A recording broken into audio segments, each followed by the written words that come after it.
Have you ever wondered why some leaders and organizations just command this incredible loyalty? I mean, people will follow them through almost anything, while others just can't seem to manage that. Well, it turns out it's not luck.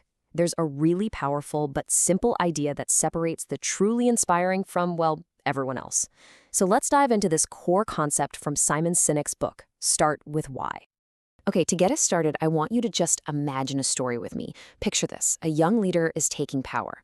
The person before him was this celebrated general who, about 15 years earlier, had led the nation in a war that ended in Germany's defeat. This new leader, he was raised in the Roman Catholic faith. On his very first day in charge, he stands there for 5 straight hours just watching parades held in his own honor. And the party doesn't stop there. Nope, the celebrations go on until 3 in the morning. You're probably getting a picture in your mind, right? You think you know who I'm talking about. But here's the thing. The date is January 30th, 1933. And I'm describing Adolf Hitler, not John F. Kennedy, which is who most people assume I'm talking about. And that's the whole point. We make assumptions. We fill in the gaps with what we think we know.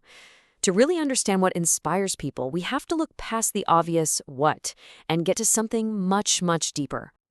Most of the time, in business, in politics, we don't actually inspire people. We manipulate them. It's kind of sad, but we live in a world of carrots and sticks, and it's just become the default way to get people to do things. And this manipulation playbook, we see it every single day, whether we realize it or not. I mean, think about it. Price drops, buy one, get one free deals. Then there's fear, warning you of all the terrible things that'll happen if you don't buy this product. Or aspirational messages that promise you the life of your dreams. Peer pressure, like 4 out of 5 dentists agree. And of course, novelty, that endless cycle of new and improved. These things work for sure, but they only generate transactions. They don't create loyalty. This old saying here perfectly captures how powerful fear is as a manipulation tactic.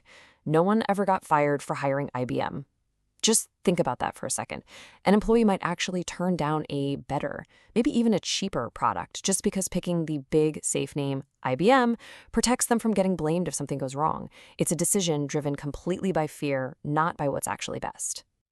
So what's the big takeaway here? It's that, manipulations work in the short term. They can definitely get you a sale or win you a vote.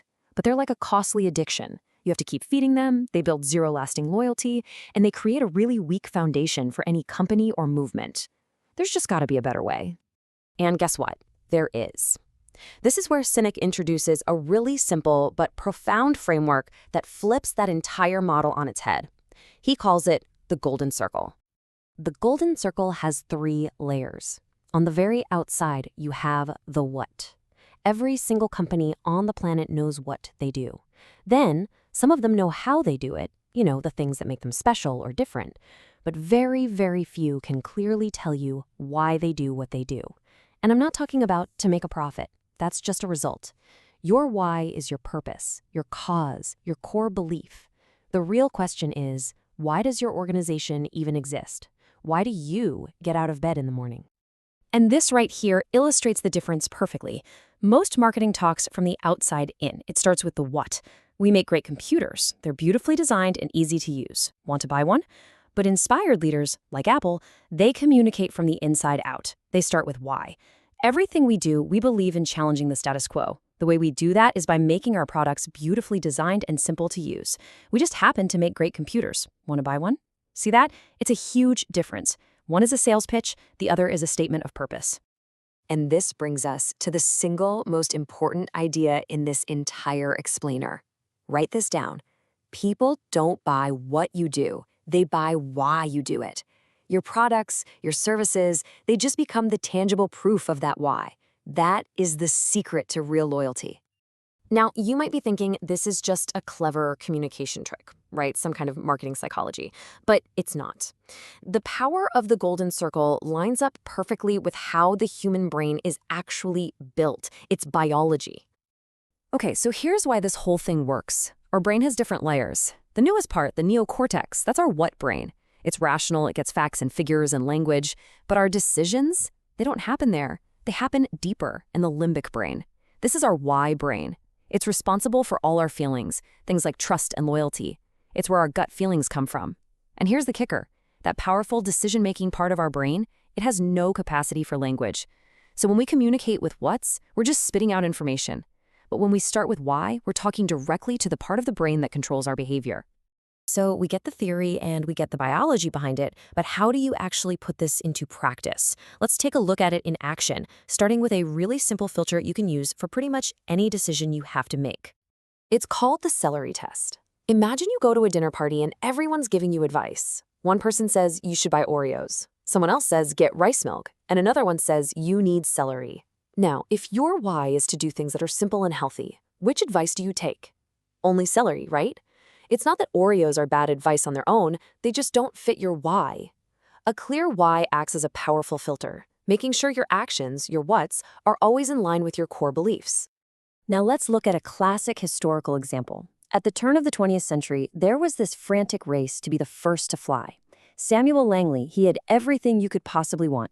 He had a $50,000 grant from the War Department, a team of the smartest people of the day, the best materials, and the New York Times was following his every move.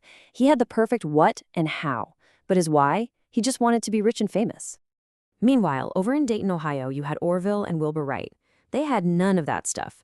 No funding, no government grants, not a single person on their team even had a college degree. But they were driven by an incredibly powerful why. They believed that if they could figure out how to fly, it would change the entire course of the world. And on December 17, 1903, the Wright brothers took to the sky. And Langley, the day they flew, he quit. He was in it for the glory. They were in it for the cause. You see, when you have a clear sense of why, it completely changes your perspective on what it means to compete, and more importantly, what it means to win. I want to tell you about this guy, Ben Komen. He runs for his high school cross-country team. Ben has cerebral palsy, which affects his movement and his balance. He's never, not once, won a race. In fact, he pretty much always finishes last. But something absolutely incredible happens at every single one of his meets. After all the other runners finish, they don't go home. His teammates actually run back onto the course to find Ben, and they run alongside him, cheering him on all the way until he crosses that finish line. And here's the really profound lesson from Ben's story. He isn't competing against the other runners. He's not even really in the same race in that sense. He shows up every single day to compete against himself. The only time he's ever trying to beat is his own personal best. His why, to just push his own limits, is what gives him the strength to keep going no matter what. And that brings us to this final critical question. When you compete against everyone else, you're in this constant battle to be number one, and nobody really wants to help you win. But when you start with why and you compete against yourself, just to be better today than you were yesterday, everyone around you who believes what you believe will want to help you. They'll join your cause, they will follow you. So the real question isn't just what do you do, but which race are you running? Because the answer to that question doesn't just define your success, it defines who follows you on the journey.